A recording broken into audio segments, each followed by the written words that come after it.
Presidente, senhoras e senhores senadores da República, amanhã, dia 20 de novembro, transcorre uma data de intenso significado na história do Brasil. Data que nos remete a relevantes conquistas sociais que têm por base a pluralidade e o espírito de inclusão. Data que nos faz lembrar a importância dos elevados valores em cujo alicerce edificamos as sólidas convicções que haverão de consolidar cada vez mais os nossos laços de fraternidade de nossa grande nação. Ao comemorarmos o Dia da Consciência Negra, celebramos também a memória do Zumbi dos Palmares e o inesquecível líder da Confederação dos Escravos Rebelados, desaparecido neste dia em 1695.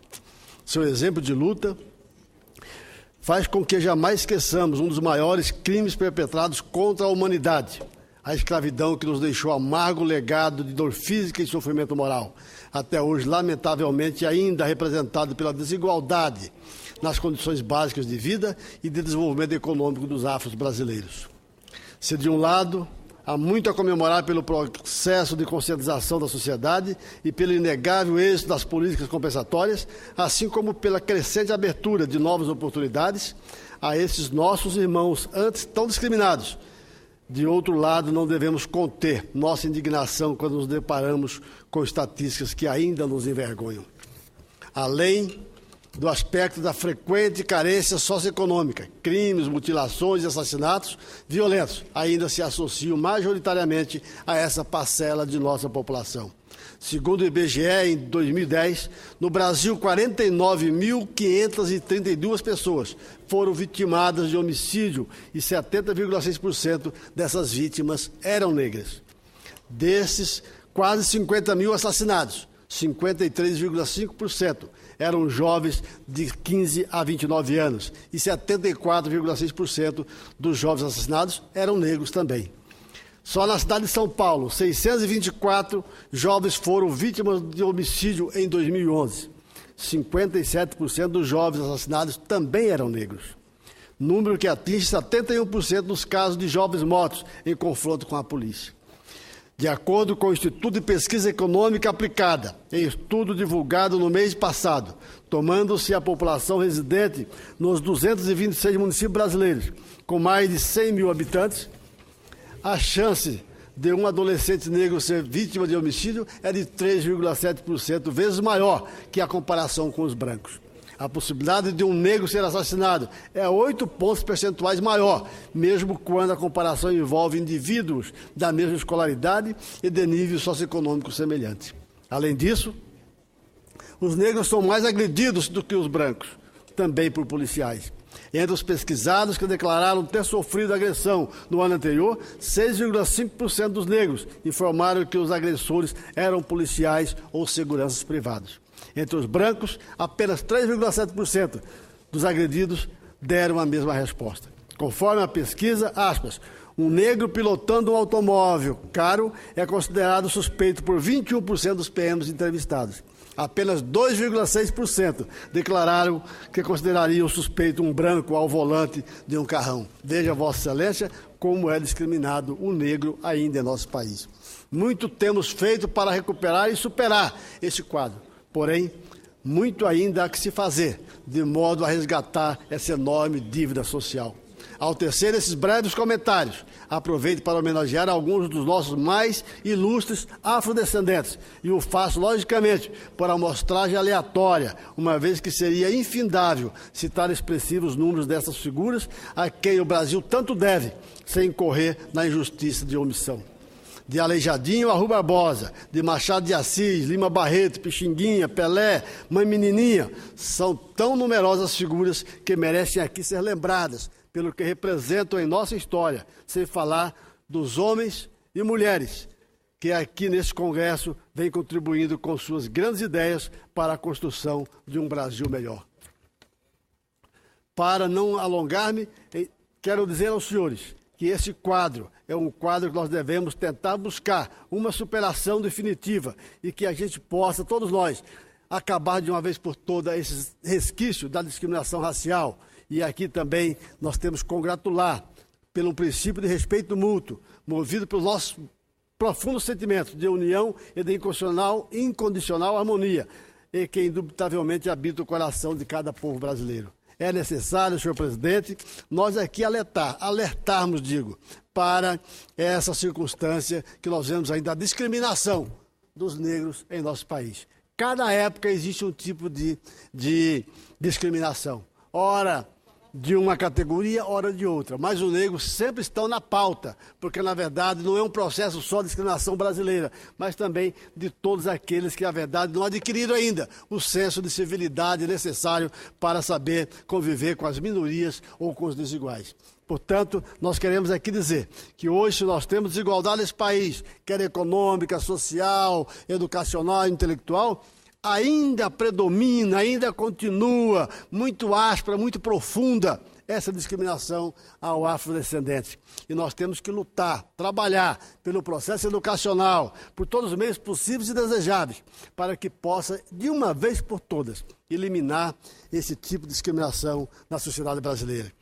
Ainda existe, e nós vimos esse dia uma propaganda na televisão feita por Ivete, a nossa grande cantora nacional, em que ela dizia que qualquer tipo de tratamento diferenciado a pessoas desiguais é um tipo de repúdio ou também de exploração às pessoas que estão em nível diferente. Portanto, quero dizer aos senhores aqui que essa discriminação não é aceitável por pessoas livres, por pessoas independentes, por pessoas que verdadeiramente são humanos e que têm o senso, evidentemente, da justiça social. Portanto, há que se trabalhar, há que se lutar, há que se fazer muito para que se possa verdadeiramente buscar a harmonia nacional. Eu quero crer que a nossa sociedade, ainda a sociedade que busca a paz social, a tranquilidade, mas existe ainda, em alguns setores dela, esses resquícios que veio desde o Brasil colônia, desde ainda quando se considerava o negro não como o ser humano, mas como talvez um animal ou uma coisa qualquer. Portanto, essas coisas têm que acabar, porque afinal de contas o Brasil evoluiu, todos nós evoluímos e nós sabemos que todos nós temos que entender que a sociedade é plural. E o respeito tem que continuar entre todos os segmentos sociais desse país. Só não podemos, evidentemente, conviver com a maldade, com a injustiça, com os preconceitos e com esse tipo de coisa. Fora disso, nós temos que entender que o Brasil é um país que a sua beleza, a sua riqueza, está realmente nessa diferenciação cultural, nessa tipo de colisão que tivemos aqui com pessoas diferenciadas, quer o imigrante que veio da Europa, quer o negro que veio lá da África, quer o índio que aqui já estava dono da pátria há muitos anos. Essa miscigenação, esse caldeirão cultural é que fez essa beleza, essa tranquilidade da população brasileira, onde todos podemos conviver no mesmo espaço, todos nos respeitamos e todos sabem que aqui é um país que tem lugar e espaço para todos. Portanto, isso nós temos que brigar, lutar, buscar todos os dias, fazer com que essa harmonia permaneça, que ela continue, que a gente possa construir um país onde caiba todos, onde tem espaço para todos e que todos possam se sentir felizes. Nós temos certeza que essa luta não é só minha, essa luta não é só de alguns senadores, não é só do país que ali está, que tem brigado muito por isso nessa casa, ao longo do tempo todo que eu conheço, o país tem assumido as brigas, as lutas aqui nessa casa pelas minorias sociais. Ainda hoje, lá na Comissão de Direitos Humanos, eu ouvi falar o seu pronunciamento, as teses que o senhor defende, e depois da sua saída eu tive condições de reiterar ainda aquilo que eu penso a respeito de Vossa Excelência. E talvez se a sua permanência nessa casa, se fosse por um mandato, 2 ou 3 ou 4 ou 10 que chegará, ela nunca mudou o seu tom. Vossa Excelência não é monotemático, Vossa Excelência é politemático, mas Vossa Excelência abrange todos aqueles setores das pessoas que são discriminadas, que são sofridas, que a maioria das vozes não os alcança.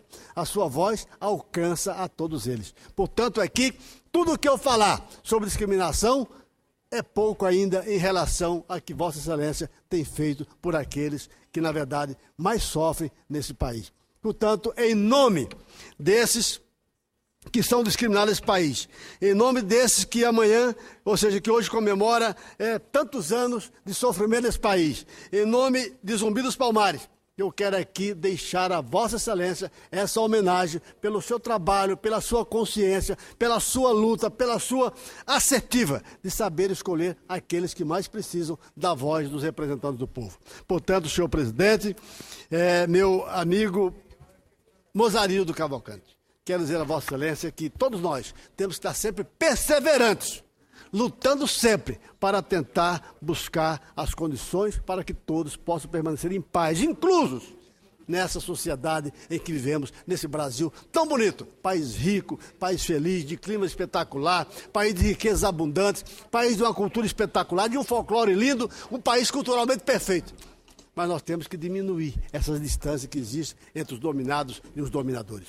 Portanto, acredito que é o momento de refletirmos e buscar fazer com que as minorias se incorporem no processo produtivo, no processo intelectual, no processo social e que a gente possa viver em um país harmônico, onde todos possam ter a tranquilidade e felicidade. Concedo a parte ao senador Paim, que eu tenho certeza que muito vai contribuir para o nosso pronunciamento. Senador Oswaldo Sobrinho, eu quero, em primeiro lugar, cumprimentá-lo pela grandeza, pela sua forma de fazer política. Vossa Excelência que é um educador, que tem orgulho de dizer que é um professor, e que bom se os nossos professores todos tivessem hoje, na linha de Vossa Excelência, um salário que assegurasse a eles viver com dignidade, como Vossa Excelência sempre defende. Sou seu parceiro nessa batalha para melhorar a qualidade de vida dos professores e, consequentemente, dos alunos. Mas quero, nessa véspera de 20 de novembro, dizer a Vossa Excelência que lutar por aqueles que são discriminados é uma obrigação de todos nós. E Vossa Excelência, claro, se refere a mim, eu faço também com muita competência. Eu sei que Vossa Excelência defende os oprimidos, defende os injustiçados, defende os negros, os brancos, os índios, os pobres, os deficientes, os idosos, as mulheres, que também são tão discriminadas. Daí as estatísticas que mostram. Infelizmente, a Lei Maria da Penha veio e não resolveu a violência contra as mulheres. Agora, amanhã, meu querido Oswaldo Sobrinho, eu quero também lhe dizer que a Comissão de Direitos Humanos deve votar um projeto que combate todos os tipos de preconceito, abraçando os discriminados, e fiz questão que ele fosse votado no dia 20 de novembro. Dialoguei com todos os setores, conversei com todos, mexi com o texto. Como relator, alterei o texto, porque é o PL que combate a discriminação em relação à orientação sexual de cada um. Mas fiz de uma forma tal, meu querido senador Oswaldo Sobrinho, que incluí numa única lei. Não fiz uma lei específica. Tive cuidado de, inclusive, preservar o direito de opinião, de posição dos religiosos. Tive o cuidado de não entrar na política da homofobia. Tive o cuidado de que essa relação por nós dada, e não é por mim, por nós dada, vá na linha assim do combate, o ódio, a intolerância, a agressão e o assassinato de pessoas por pura discriminação. Por isso que eu fiz uma parte a Vossa Excelência, aproveitando esse momento, eu sei que Vossa Excelência, na sua grandeza, entende que amanhã vai ser um dia histórico também, lá na Comissão de Direitos Humanos.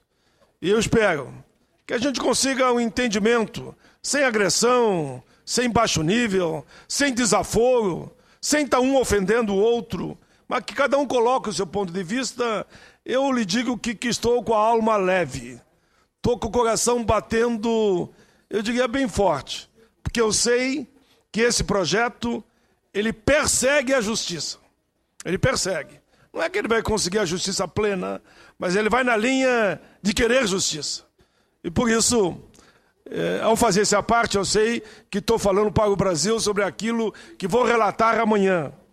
Eu acho que a gente conseguiu, meu querido senador Oswaldo Sobrinho, tirar aquele ranço. Porque uns diziam, eu sou contra 122, porque sou contra. Sou a favor, porque sou a favor. E não entravam no mérito da questão. Que eu acho que nessa visão ampla, dialogando com todos, com o AB, com o CNBB, ouvi ontem aqui da tribuna o senador Eduardo Lopes dizendo que estava entusiasmado com a redação que ora surgia. Enfim, eu tentei de tudo. E para aqueles que têm dúvida, eu não nego as minhas posições. Sou católico, apostólico, como dizem. Fui conselheiro já, até mesmo da CNBB no Rio Grande do Sul, e tenho 3 filhos evangélicos. Então, não venham para cima de mim com esse papo de que é contra esse ou aquele setor. Esse texto não é contra ninguém, é a favor. É a favor da humanidade, é a favor do bom senso e é contra todo tipo de violência. Eu peço a Vossa Excelência, desculpe pelo tempo que usei, mas eu acho que numa parte a Vossa Excelência, os argumentos crescem. Que cresce, estou falando para um grande senador da República, que tem se manifestado sempre contra todo tipo de discriminações. Parabéns a Vossa Excelência. Obrigado à parte de Vossa Excelência e incorpora ao meu pronunciamento, até porque é nesta linha que eu acredito que nós temos que trabalhar aqui no Congresso Nacional. E eu tenho certeza, amanhã é um dia importante da Comissão de Direitos Humanos, em que as suas teses estarão sendo aprovadas. Só sinto eu não poder estar lá amanhã, que eu viajo agora na madrugada para Guatemala, onde vou no encontro também para falar sobre direitos humanos. A maçonaria da América toda estará reunida lá para conversar sobre esses assuntos, são teses importantíssimas, e eu represento o Grande Oriente do Estado de Mato Grosso, e, portanto, estarei lá para discutir e conversar sobre esse tema. Mas eu espero que Vossa Excelência nos represente também nessa comissão e diga que, o ponto de vista de Vossa Excelência, as suas teses são minhas teses também, e que eu estarei sempre presente porque acompanho o seu trabalho e a sua luta. Portanto, eu quero dizer que hoje também foi um dia feliz para todos nós. Na Comissão de Educação, o senador Ciro conseguiu, na sua presidência, um trabalho importantíssimo desses últimos 2 meses, 3 meses, quando o Plano Decenal da Educação, em todos os seus itens, foi, logicamente, estudado, foi discutido, e nós pudemos chegar a um texto final, relatado pelo senador, nosso senador do PSDB, não é Luísio, é o nosso senador do Paraná, Álvaro Dias. Fez um grande trabalho, um trabalho espetacular. É o trabalho que nós esperávamos para a educação. E nós que trabalhamos em educação e gostamos de educação, estamos lá discutindo, foram as melhores reuniões que nós tivemos em torno de educação. Ideias avançadas, pessoal pensando alto, pensando com o coração aberto, fazendo uma política educacional de inclusão daqueles que estão excluídos. É um trabalho espetacular. Portanto, eu quero nesse momento aqui dizer que hoje foi um dia feliz aqui, no Senado da República, quando nas comissões, tanto de direitos humanos como na educação e educação, se levantou teses importantes que eu tenho certeza que muito vai melhorar a educação desse país. E nós só poderemos sair, incluir esse pessoal que aqui está do meu pronunciamento, só podemos fazer justiça ao afrodescendente e a outras categorias se nós investirmos em educação, que é o processo restaurador, o processo salvador, o processo que levanta as pessoas, é o processo educacional. Não existe outra forma de ascensão social, não existe outra forma de inclusão social, não existe outra forma de fazer o elemento crescer, a não ser através do processo educacional. E aqui, nesta casa, nós temos feito isso, junto com a Comissão de Educação, a Comissão de Direitos Humanos, feito um trabalho muito bom nesse sentido. Esse texto que será aprovado, que vai terminativo na comissão, e que será o plano para o Brasil nos próximos 10 anos, eu tenho certeza que é o plano à altura do Brasil de hoje. Se não for vetado, é o plano que nós teremos para fazer uma grande educação para esse país. E é o que nós precisamos. Milagres não virão de outros lados, senhor senador. Milagre virá através do ensinamento, da cultura, da ciência, da tecnologia, da pesquisa, da inclusão do cidadão neste processo. E aí eu tenho certeza que a gente pode pensar num Brasil melhor. Um Brasil que possa explorar essas riquezas todas que estão aí, mas que somente com conversa não explora. Um Brasil que possa acabar com a fome e com a miséria, mas só pode fazer através do processo educativo, buscando e incorporando pessoas nesse processo de produção, com novas tecnologias, aproveitando o que o mundo produz em termos de condições para explorar os recursos naturais. Portanto, eu acredito que nós estamos avançando. Dificuldades existem, mas eu acredito que a boa vontade para resolvê-las está aqui dentro dessa casa. Portanto, para encerrar meu pronunciamento, deixando aqui que amanhã é o Dia da Consciência Negra, o meu abraço fraternal a todos os meus amigos desse Brasil afora, que independente da cor ou da pele, tem trabalhado e lutado para tornar esse Brasil mais colorido, mais bonito, mais alegre, mais feliz, mais soberano, um país à altura daqueles que, na verdade, estão fazendo. Portanto, senhor presidente, quero aqui agradecer a oportunidade e dizer que nós estaremos lá também na Guatemala, nesses 3 dias que se seguem, defendendo essas teses importantes para não só a inclusão do homem no mundo moderno, mas também as teses da libertação, as teses de construir os homens livres, os homens independentes, os homens de bons costumes. Senhor presidente, muito obrigado pela oportunidade e meu abraço a todos os afrodescendentes e todos aqueles que ainda esperam por justiça neste país. Obrigado, senhor presidente.